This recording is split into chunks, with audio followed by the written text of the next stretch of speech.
Quando eu recebi esse título aí, esse tema, né, eu liguei para o Afonso, porque eu fiquei preocupada, porque era um tema, Memória da Literatura Brasileira.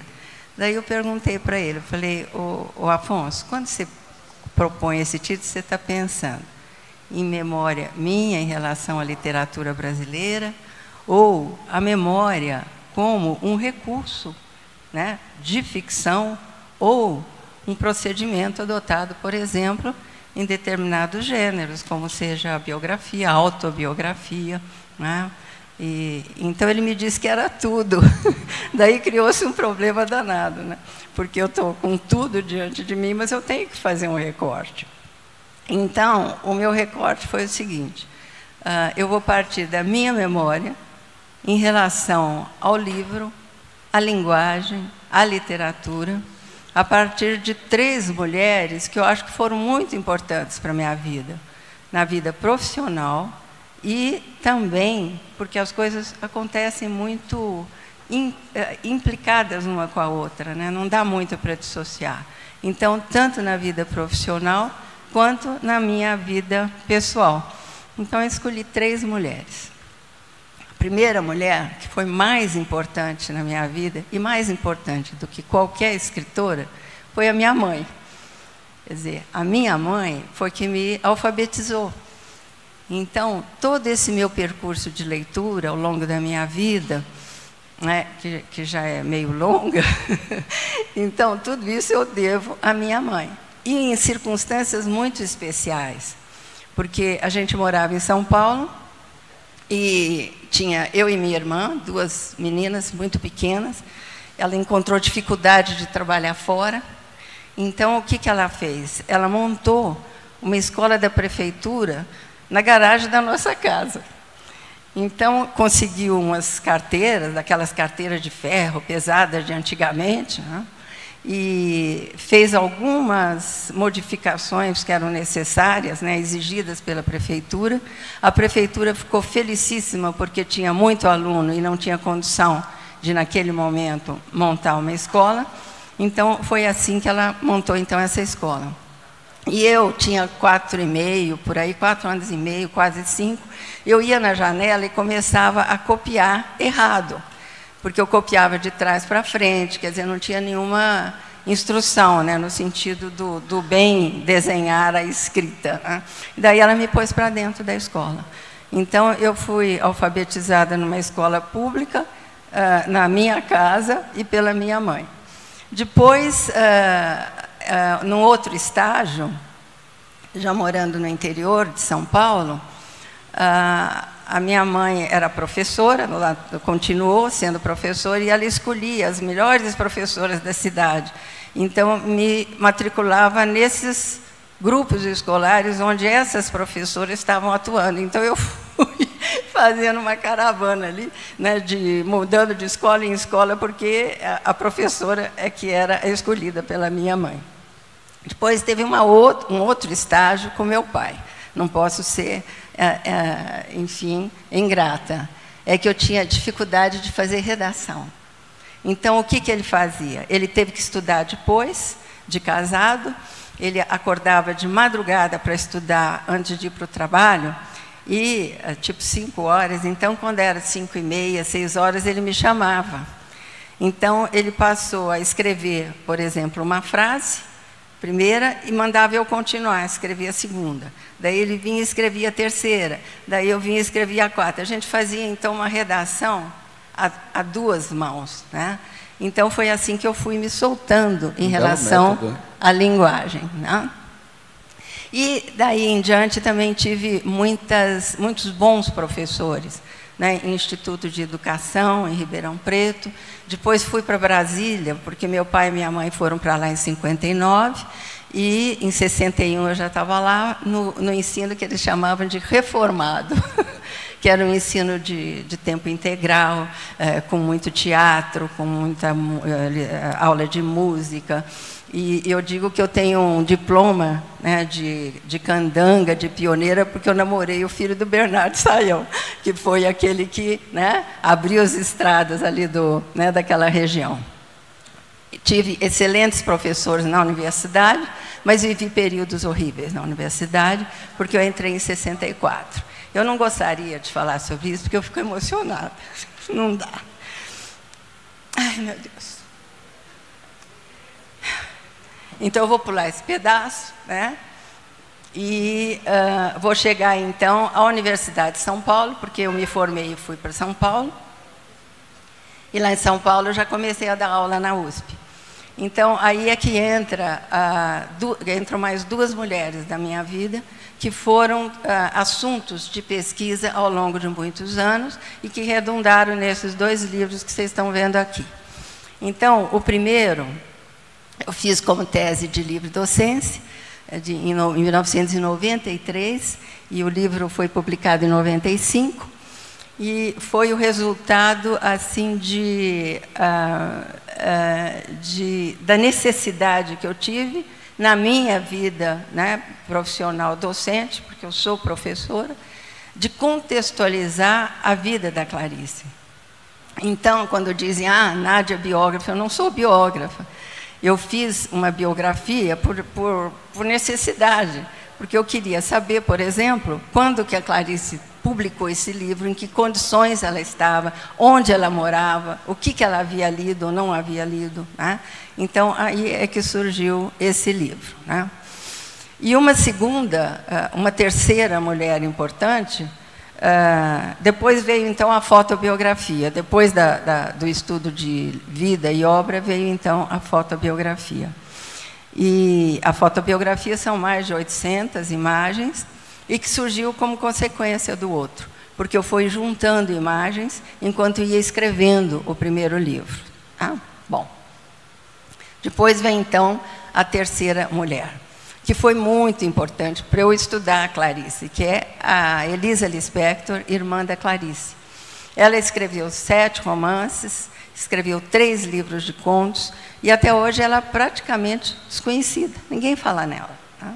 Ela ganhou prêmios, né, com O Muro de Pedras, um dos romances, e se não fosse a Elisa, eu não teria a história da família da Clarice, porque a Clarice se calou. Há várias razões para a gente, enfim, poder refletir sobre esse ponto, há várias hipóteses, né? Mas o que eu queria ressaltar é que a Elisa Lispector, ela contou a história que a Clarice não contou. E também teve uma outra particularidade, né, da Elisa, é que ela seguiu a tradição e a religião judaicas, né? E a Clarice não. Então, eu me pautei muito num livro da Elisa Lispector chamado No Exílio, onde ela conta a viagem que a família de judeus, né, Lispector, os judeus russos, porque naquela época a Ucrânia pertencia à Rússia, fizeram da Ucrânia até Maceió. Então, é ela que conta. E conta especialmente a situação política da Ucrânia naquela época, que era um caldeirão em ebulição, por forças políticas que agiam umas contra as outras. Então, havia, por exemplo, a invasão durante a Primeira Guerra, né? Ela foi invadida por alemães, ela foi invadida por ingleses, etc. Mas havia também, depois de 17, uma guerra civil interna na Ucrânia. E essa guerra surgiu por quê? E eu me lembro muito dos dias de hoje, porque parece que está repetindo a mesma questão. Havia os que eram a favor dos bolcheviques, da russificação, e havia aqueles que eram favoráveis à ocidentalização. Então, então havia isso. Além disso, havia os anarquistas, que atacavam todo mundo. Havia os monarquistas, os brancos, que saíram de Moscou com a Revolução de 17 e vinham para o sul. E eles iam devastando tudo porque eles queriam comer também. Então, chegavam nas aldeias, arrasando com tudo, roubando a alimentação, os grãos que havia por ali, etc. E havia cossacos também. Então, a família da Clarice, quando saiu da Ucrânia, ela foi assaltada pelos cossacos, enquanto elas estavam caminhando para o leste em direção à Romênia. E a mãe da Clarice escondeu um ouro que ela tinha da família, guardado na barra do vestido, e foi isso que possibilitou subornar os guardas soviéticos para atravessar da Ucrânia, passando ali para aquela região que hoje é Moldávia, né, ou Moldova, como falam, que era Bessarábia, para ir até o sul, né, da Romênia, conseguir um passaporte russo ali, e dali, então, subir até a Alemanha, até Hamburgo, onde eles tomaram tomaram o navio para ir, então, até Maceió. Então, foi uma viagem assim muito trágica, né? Uma viagem de exílio, né? Para conseguirem a sobrevivência. Porque nessa região e nessa época, na Ucrânia, havia pogroms, havia massacres que arrasavam com tudo. A casa dos avós, os avós foram assassinados, e de um lado da família, e eles derrubaram, isso me impressiona muito, eles derrubaram até as árvores da propriedade pequena que eles tinham rural. Então, era uma violência muito grande por parte de vários agentes políticos, né? Então, ela escreveu esse livro, No Exílio.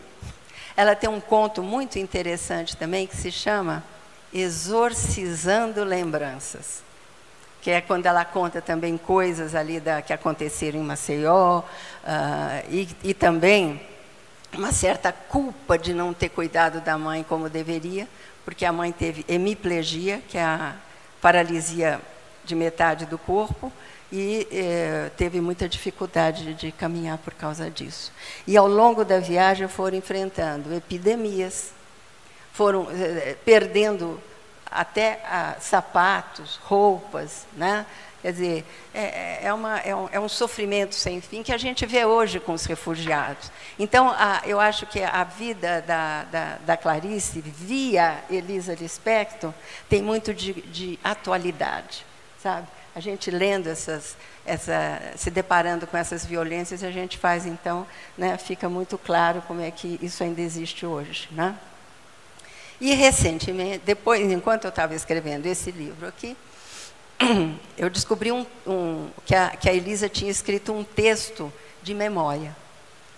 Outro texto. Porque No Exílio é um romance autobiográfico. Ela faz ficção. Mas com a documentação que eu fui conseguindo, inclusive atestado em ucraniano, de nascimento, processo de naturalização, quer dizer, tive que ir atrás dessa documentação toda. Então, através disso, a gente vê que realmente o livro era autobiográfico. Ela deu umas disfarçadas. Elisa é Lisa, grandes coisas. A Tânia Etel. O pai era Pincus, né, que é o Pedro, ficou Pincus mesmo, acho que cansou, né? Então, era um romance autobiográfico. Agora, esse texto eram 10 capítulos que ela chamou de esboço. E a família guardou durante muito tempo, e eu fiquei anos aguardando, não só isso, como o baú da Elisa. Porque a Elisa era a irmã mais velha, e primeiro faleceu a Clarice, depois faleceu a Elisa. Daí ficou a Tânia, que era a irmã do meio, né? E a Tânia guardava esse baú e não havia meio de abrir esse baú, sabe? Então, eu fiquei décadas esperando, ou porque a filha a Tânia tinha problemas, que estava muito empoeirado, ou que estava no apartamento, aquelas coisas de herança que acabam dificultando isso, né? Então, o que eu queria dizer com isso tudo? É o seguinte: é a importância do texto de memória para conhecimento da história da literatura. Quer dizer, foi fundamental para, então, tecer esse percurso do que foi a história da família. Porque está dividida em duas partes, antes dos pogroms e depois dos pogroms. Então, antes dos pogroms, havia certa pujança. Quer dizer, não eram muito ricos, mas tinham lá o seu comércio, tinham a comunidade que vivia ali. Naturalmente, não podia ir para a universidade, o judeu não entrava, mas tinha uma vida harmoniosa entre eles, pelo menos, né? Agora, depois dos pogroms, ficou impossível, foi aí, então, que houve essa viagem, né? E eu pesquisei no arquivo da Elisa, né? Da Elisa e da Tânia, depois que a Elisa morreu, e achei lá um álbum de fotografias antigo, russo, com os avós, e com uma série de fotos de época, que parece fotos, assim, fotogramas, sabe, dos filmes do Eisenstein, fotos lindas. Então, eu montei esse livro aqui, que foi editado pela Universidade Federal de Minas Gerais, onde eu reproduzi várias dessas fotos, né, que tem dedicatórias em Yiddish, que era a língua, né, falada lá pelos judeus, em hebraico e em russo. Segundo o Homero, meu ex-aluno, professor de russo, infelizmente falecido precocemente, ele dizia que era um russo tosco, era um russo não ilustrado, educado, né? Era um russo do povo, né? Popular. Bom, então isso em relação a Elisa. Agora, a questão da memória na Clarice é muito interessante do ponto de vista da escrita, da linguagem, dos procedimentos, né, e da sua complexidade. Por quê? Porque a Elisa escamoteia, ela afirma e nega, ela tenta despistar aquele que está atrás dos dados. E ela tenta fugir, às vezes, pela ficcionalização. Então, eu vou dar só um exemplo, porque aqui a gente não pode ficar fazendo análise de texto, né? Não tem cabimento. Mas tem uma crônica da Clarice que eu gosto muito, que se chama Esclarecimentos, explicação de uma vez por todas. Então, o que você pensa? Que ela vai explicar. Então, ela diz, nasci na Ucrânia, papapá. Depois, fomos para tal lugar, então você, nossa, né? Aí vem, né? Então existe pelo menos um parágrafo e meio em que ela conta algumas coisas de uma maneira muito geral, mas conta. Mas depois, no último capítulo, ela termina assim: mas se eu não tivesse sido, o que eu teria sido? O que eu teria sido se eu não tivesse sido aquilo que eu fui? E envereda por uma outra linha, raptando o leitor e conduzindo o leitor não por aquilo que seria um dado de ordem histórica, mas que seria um dado na ordem do imaginário. Porque ela termina assim, mistério. E isso ela faz com muita mestria, porque ela embala a gente acredita nela, né? E depois ela dá a rasteira, tá? E é isso que acontece. Mas eu queria, antes de passar para um último tópico, how many minutes I have? Você podia ir concluindo. Então, eu vou concluir. Eu queria passar por um outro tipo de memória com a qual a Clarice trabalhou, que é a memória na ficção. Então, para mim, o melhor livro da Clarice, por várias razões, é A Paixão Segundo GH. E ela dizia que era o melhor, que era o que ela mais gostava. A gente está de acordo, né? Que eu acho que é o melhor livro dela. Mas então, o que acontece nesse romance? Então, ele começa assim: reticências, ou travessão, travessão, travessão, travessão, travessão. Daí ela fala: estou procurando, estou procurando, estou tentando entender o que me aconteceu. Tentando entender o que me aconteceu e que eu devo dar a quem. Mas a quem? Então, esse é o recurso da memória. Quer dizer, é o romance que se faz a partir da tentativa de recuperar o que aconteceu ontem na casa dela. Ontem. Então, são duas GH. A GH de hoje, que é a narradora, que conta o que aconteceu ontem. E o que acontece ontem em GH? Acontece uma coisa que a Clarice vinha fazendo de maneira recortada, fragmentada. a força da mulher, por exemplo, num conto que é um dos primeiros que ela escreveu. O marido vai embora, ela descobre por um bilhete que ele também não era grandes coisas, né? Mas ela termina tomando um banho de água fria no quintal da casa e dizendo, eu sou forte. Então, essa é a Clarice, né, que é importante para a mulher, né? Mas, em GH, o que acontece é que ela narra esse processo de construção da liberdade da mulher como se fosse mesmo um processo ao longo dos 33 fragmentos. Eu nem chamaria de capítulos, são 33 fragmentos. E de uma maneira que o leitor não consegue nem respirar. A última frase do capítulo é a mesma do outro, ela amarra a gente. É exatamente a mesma. E vai amarrando, e vai mergulhando, e vai escavando, e vai escavando. E a gente vai indo, né? E para terminar, eu vou dizer para vocês que uma das cenas que mais me tocaram ao longo da leitura toda que eu tenho feito, desde que eu me sinto por gente, né, desde que minha mãe me alfabetizou, é uma cena do GH. É quando a GH é uma escultora, tem dinheiro, mora num apartamento de cobertura, o companheiro se foi, a empregada doméstica se foi, ela está sozinha, então ela resolve arrumar casa. Então ela vai para o quarto de empregada, achando que o quarto de empregada é o mais sujo. E quando ela abre a porta do quarto, ela vê surpreendentemente, que é o mais limpo da casa. Eu acho que é aí que ela dá a porca torce o rabo, né?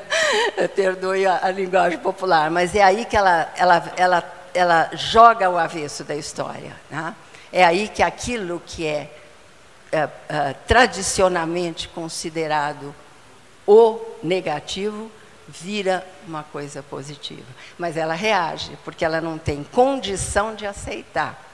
E aí que acontece o que eu acho espetacular. É que a Janair deixou desenhada na parede como é que chama? O contorno de uma mulher, um homem e o cão. E a GH se reconhece nessa mulher. Mas é uma mulher oca. E aí vem a vontade de apagar essa imagem, né, que a Janair tem dela e que a Janair fez com que ela enxergasse. Mas ela tem vontade de apagar, mas não consegue. E aí então que ela tem que aceitar essa verdade da sua própria intimidade, do seu próprio preconceito. E aí é que Janair estimula com a sua própria arte o fato de fazer com que a patroa reconheça a sua visibilidade. Então, quem faz a GH enxergar ou tornar a Janair visível é a Janair. Então, a revolução vem de baixo, a revolução não vem de cima. Então, eu acho que essa cena a gente pode ler de várias maneiras, mas, para mim, tem um significado muito importante, porque é como se, a partir daquele momento, ela passasse a enxergar o outro. E ela diz, Janair, pela primeira vez, eu enxergava exteriormente, tinha a visão exterior de uma outra pessoa. E ela vai construindo, então, Janair, né, que antes era invisível. Ela era negra e usava um uniforme marrom ou preto. Então, ela passava pela casa e você nem enxergava. Então, é a partir desse momento, então, que a Janair conquista, né, a sua libertação em relação à patroa. Né? Ela instiga a patroa e força a patroa a reconhecer a sua visibilidade. E agora vem, então, a construção da Janair visível, que acaba se transformando, e aí é uma das imagens mais bonitas, nessa fase do livro, em rainha africana. Eu acho essa transformação, eu acho muito importante, né, para a gente reconhecer. Depois vem a outra parte do livro, que é o encontro dela com a barata, mas esse eu vou deixar para vocês se encontrarem sozinhos, porque é forte pra caramba. Eu inventava lanche, eu quero tomar um pouco de leite, sabe, para interromper a leitura, porque é de uma tensão muito grande. Mas é o livro mais bonito que eu já li na minha vida. Maravilha. E no fim da vida, o que acontece? Eu vou dar um spoiler do fim, porque para arrematar, né? Ela consegue se aproximar do que é proibido, do que é abafado. Ela faz uma apologia dos bichos imundos que são atacados na Bíblia. Então vem todo um processo de descascamento dos invólucros da civilização, para atingir o quê? O âmago da vida, que ela chama de matéria viva pulsando, que é o que está no de dentro da barata, que ela devora. E no final, como é que acaba? A vida semeé. Eu não entendo o que digo, e adoro. Então, esse é o final do livro. É isso. Muito bom, muito bom. Então, vimos como é importante conciliar a literatura e a memória na construção de grandes personas, né? E temos aqui também, então, a Paloma trazendo aí as suas considerações sobre esse tema que é tão saboroso. Boa noite. Esse tema é muito saboroso e eu poderia falar sobre ele durante horas a fio. Mas como eu só tenho um tempinho, vou falar eu acho que atendendo ao Afonso, a memória da literatura, a minha memória da literatura é simplesmente a minha vida. A minha vida inteira é uma memória da literatura.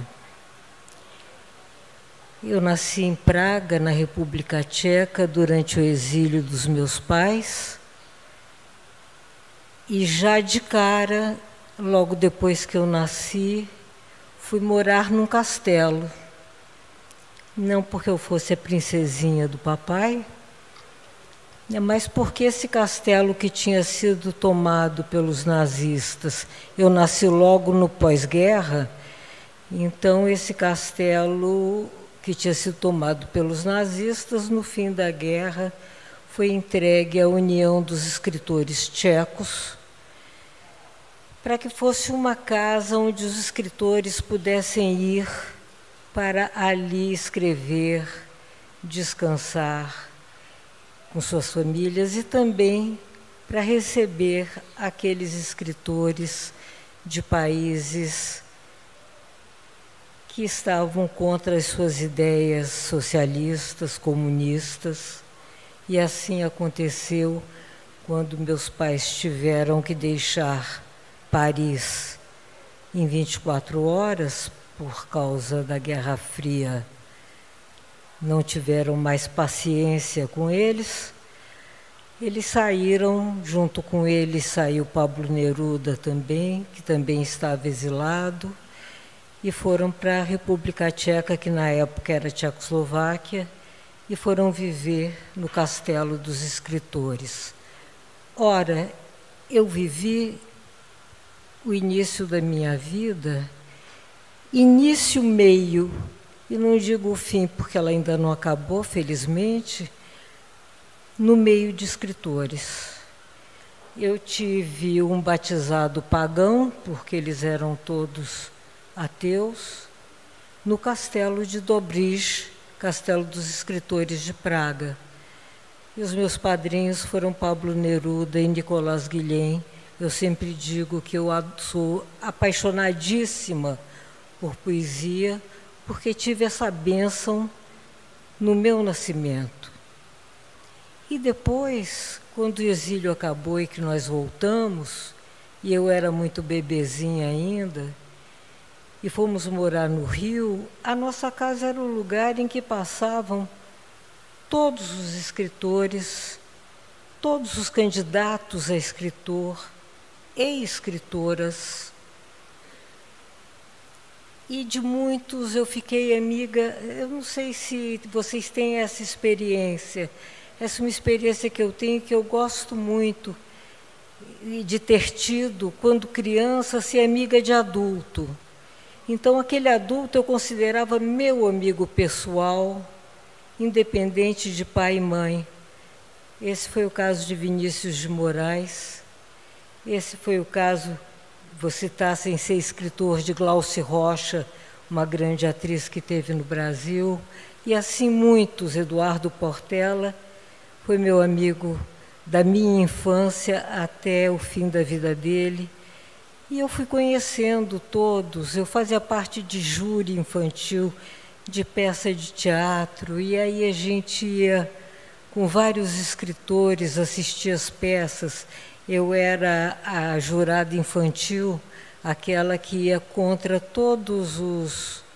Não, mas essa aqui, eu me lembro da mulher do Álvaro Moreira, que o papai dizia para mim, não dê nota baixa para ela, pelo amor de Deus. Eu logo dei 0, era só dizer que eu não desse nota baixa que eu dava 0. Os outros todos deram 10 e eu dei 0. E aí ela ganhou por unanimidade, e eu me revoltei, eu tinha 8 anos. Unanimidade, coisa nenhuma, eu votei contra, enfim. Essa era a minha vida. Eu estou aqui participando aos 72 anos de uma feira do livro. Aos 7, 8 anos, eu acompanhava meu pai para o shopping center de Copacabana, que era uma carcaça de um prédio que o Arnon de Mello estava fazendo e que, por algum motivo, por falta de dinheiro ou por talvez interdição de alguma coisa, estava inacabado, e ele cedia para se fazer a Feira do Livro. Foi aí que eu conheci Carolina Maria de Jesus, por exemplo, que foi na minha casa. E as pessoas passavam pela minha casa, todas. E eu, como criança, ia entendendo cada um como era, o que faziam, e isso me levou a ter uma vida muito, muito feliz, porque pude viver mergulhada em arte, em cultura, minha vida inteira. Antes de passar para o livro que eu vou comentar e para uma outra forma de memória que eu acho importante, eu quero dizer a todos aqui que eu tenho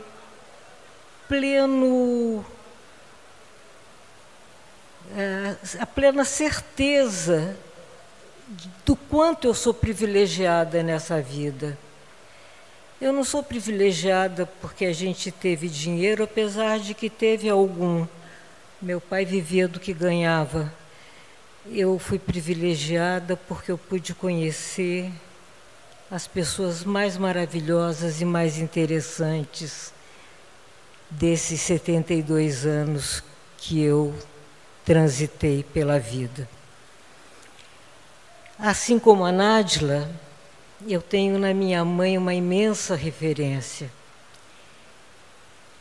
Ela não me ensinou a ler nem a escrever, eu aprendi na escola, no grupo escolar Marechal Trompovski, no Rio de Janeiro, escola pública da Prefeitura do Rio. A minha mãe só conseguiu estudar o curso primário e conseguiu estudar muito na vida inteira dela e ser uma pessoa de um conhecimento profundo de coisas importantíssimas da vida, como a liberdade, como uma necessidade de uma sociedade mais justa. Foi uma trabalhadora e lutadora pelo direito do mais pobre. Mas a minha mãe, essa sim foi uma grande memorialista. E eu tenho muito orgulho dela. E ela começou sendo memorialista como fotógrafa. Deixa eu ver se eu tenho tempo para contar, porque é bem engraçadinho. E aí eu linko com o russo da Clarice Lispector. A minha mãe foi fotógrafa porque o meu pai recebia direitos autorais na União Soviética, naquele tempo União Soviética, em rublo, moeda que não tinha possibilidade de ter câmbio. Então, quando ele ia à Rússia, ele ia a Moscou, ele recebia todo o dinheiro que tinha para receber lá em rublo e tinha que gastar lá. Não podia voltar com dinheiro. E aí era muito porque ele tinha livros em ucraniano, ele tinha livros em língua Uzbequistão e outras coisas assim.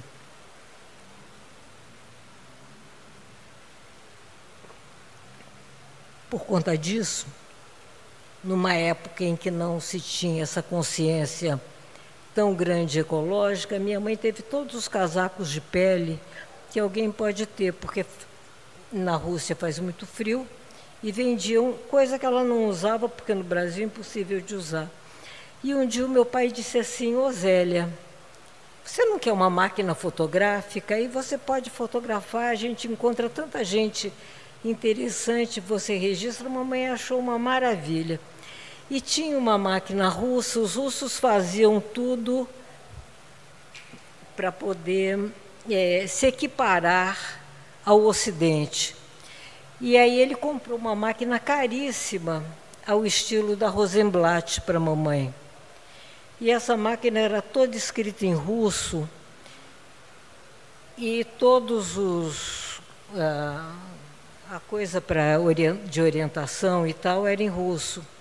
E aí a minha mãe chegou no Brasil com a máquina e entrou num curso de russo e aprendeu russo para poder fotografar.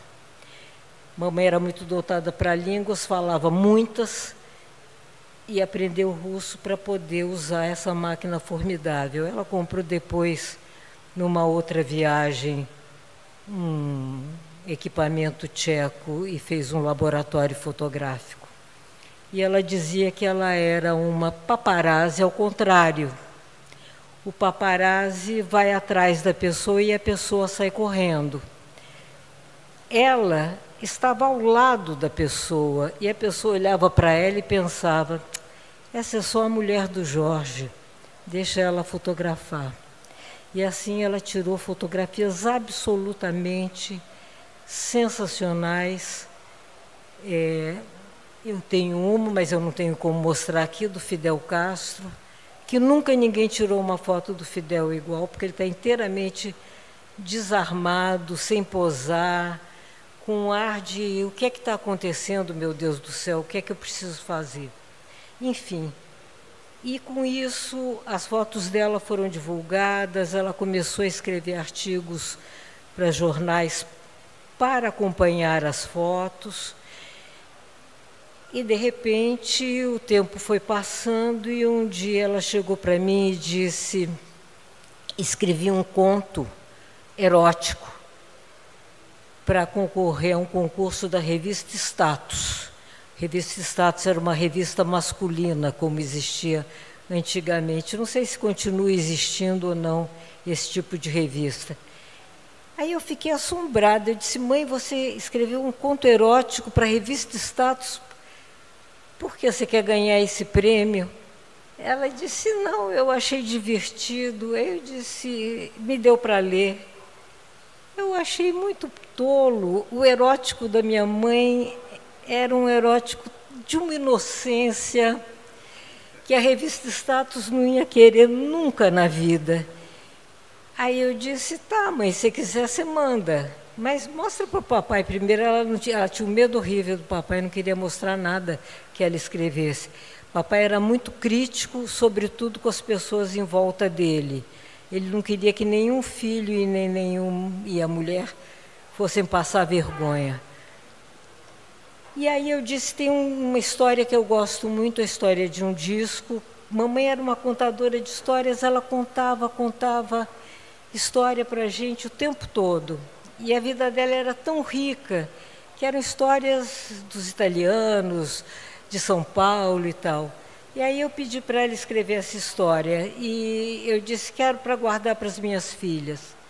Ela escreveu, só que ao escrever, ela se deu conta que ela tinha muito mais a contar do que só aquilo, e quando fez 15 páginas, ela me deu para ler, eu disse, mas está ótimo, isso está maravilhoso, mostra para o papai. Ela relutou um pouco, mas mostrou, e ele disse, Zélia, está maravilhoso. E você tem que escrever assim, sem pensar em fazer literatura, sem ficar escolhendo palavras difíceis. Fala, escreve do jeito que você fala. E aí ela escreveu, não deu para ele ler, a não ser depois de estar pronto, O Anarquistas, graças a Deus, que foi um grande sucesso. E ela tinha 63 anos quando ela começou. E aí ela partiu, escreveu mais 15 livros. E eu me sinto muito como ela. Eu sou muito ligada à memória, só escrevo crônica e livros infantis. Os livros infantis até hoje só consegui publicar um, o Tio Tomás, e tem uma porção em casa por publicar. Mas esse livrinho daqui, que se chama Pituco, eu fiz quando a minha mãe completou 100 anos, isto é, já tinha morrido, mas era o centenário dela, e estavam fazendo algumas homenagens. E eu achei por bem contar a história, não fazer um livro meu de escrita minha, mas ilustrar com texto as fotos dela. Esse passarinho pituco era um currupião que nós ganhamos, nós não ganhamos nunca. Erro, o que eu disse, apaga. Existia naqueles tempos, isso foi nos anos 50, ainda morávamos no Rio, e já não dá para contar. E não estamos perto de encerrar. Eu queria poder abrir a palavra ainda, se alguém quiser fazer alguma pergunta. É uma pena, porque não tem para vender também. Essa edição fui eu que fiz.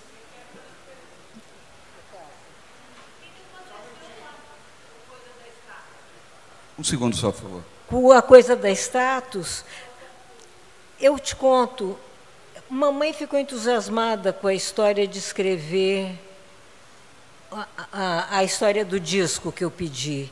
E quando ela deu para o papai, que ele adorou, ela ficou num entusiasmo enorme. Hoje eu acho que foi o Ricardo que disse, que ele perguntava para a mulher e a filha, e se elas fizessem assim, ele já desistia. Mas se... A mesma coisa aconteceu com a mamãe. O entusiasmo do papai fez ela continuar e esqueceu, graças a Deus, a história da status. Não esqueceu inteiramente, porque ela voltou à história inocente da status no único romance que ela escreveu, que se chama Crônica de uma Namorada. E ela dizia para mim, enquanto escrevia, está ficando picantíssimo. Que delícia. Por favor. Paloma, meu nome é Tarzan Leão. Eu quero, antes de minha fala, ler um trechinho. Esse trecho me marcou muito, você vai saber onde ele está, de onde eu tirei. Possuo, no entanto, um cemitério meu, pessoal. Eu o construí e inaugurei há alguns anos, quando a vida me amadureceu o sentimento. Nele enterro aqueles que matei, ou seja, aqueles que para mim deixaram de existir, morreram. Os que um dia tiveram a minha estima e perderam. Navegação de cabotagem. Eu não vou falar sobre você, me desculpa, mas eu vou falar sobre seu pai, sobre mim, muito rapidamente. A minha vida foi ressignificada com Jorge Amado. O livro que eu li e que me levou às lágrimas foi Jubiabá, Bahia de Todos os Santos e do Pai de Santo Jubiabá. E depois os livros do ciclo da cana, do ciclo do cacau, desculpa, que me emocionaram. E ainda hoje, quando eu volto a Jorge Amado, eu choro. Eu tenho aquela coleção da Record toda.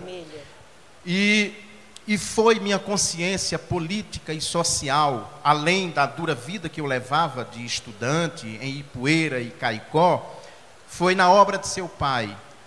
que eu busquei. Então, assim, ele transformou, e foi também Jorge Amado que despertou em mim não só o amor como leitor, mas também a possibilidade de escrever, de poder contar histórias também. Eu vim assim de Guaiabeira e Vermelho em homenagem a Jorge Amado. Obrigada, obrigada. Em homenagem ele adorava também, a goiabeira. Ele andava sempre. E também a Dona Maria Prestes, que eu tive a honra, junto com Ana, de receber na nossa casa simples, pobre de Paracatu, e hospedar a Dona Maria Prestes, a viúva do Cavaleiro da Esperança, que eu li também emocionado quando Jorge Amado fala sobre a vida do Prestes. Então, o Jorge Amado, não se fala de história do Brasil, de literatura brasileira, sem Jorge Amado. E a minha vida está intimamente ligada a todos vocês, e eu queria dar esse testemunho da importância que ele tem na minha vida e de minha família, porque essa coleção, eu nem tinha filho, eu era um garoto, e comprei e disse, isso aqui é para o meu filho, meu primeiro filho, a primeira coisa que eu darei para ele é obras completas de Jorge Amado. Muito obrigada. Muito obrigado. Eu não tenho nem palavras para agradecer as suas palavras, eu não posso falar mais, né? Realmente a produção está me pedindo para encerrar, a gente tem outra atividade ainda na sequência. Se você puder ter 1 minuto e meio, então, por favor, Paloma, para encerrar. Em 1 minuto e meio, eu não consigo, Tarzan, agradecer a sua goiabeira vermelha, a sua presença e uma lembrança que me emociona demais, que é o cemitério do meu pai. Essa lembrança eu vou falar, mesmo que eu passe de 1 minuto e meio, azar de quem vier depois. Esse cemitério, ele enterrou muita gente viva nesse cemitério dele. E ele dizia que esse cemitério era importante, porque depois que ele enterrava, pronto, aquela pessoa acabou. Então ele podia encontrar na rua, podia até cumprimentar.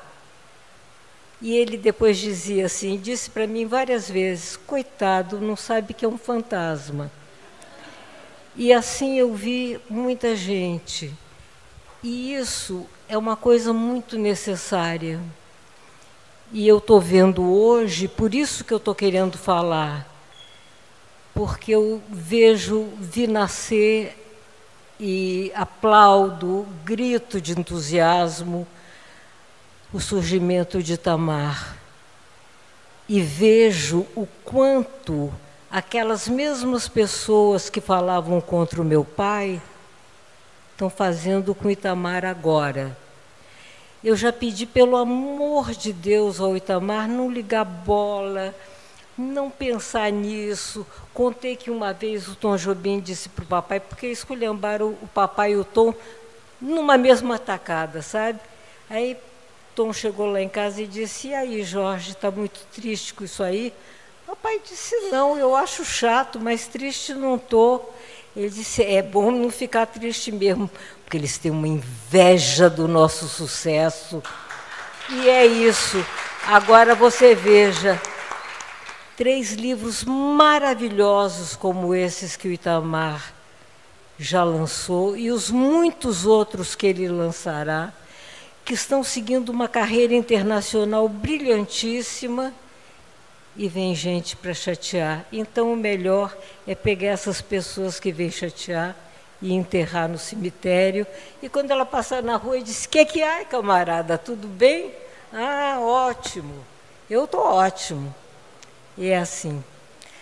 E a memória é isso. Agora eu acabei mesmo, porque eu já passei 5 minutos do tempo. Muito bom, obrigado. Então, Paloma, Nádia, você queria encerrar também 1 minuto e meio?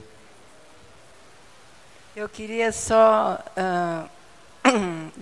lembrar que eu acho que até o final do ano vai ser lançado o filme do Luiz Fernando Carvalho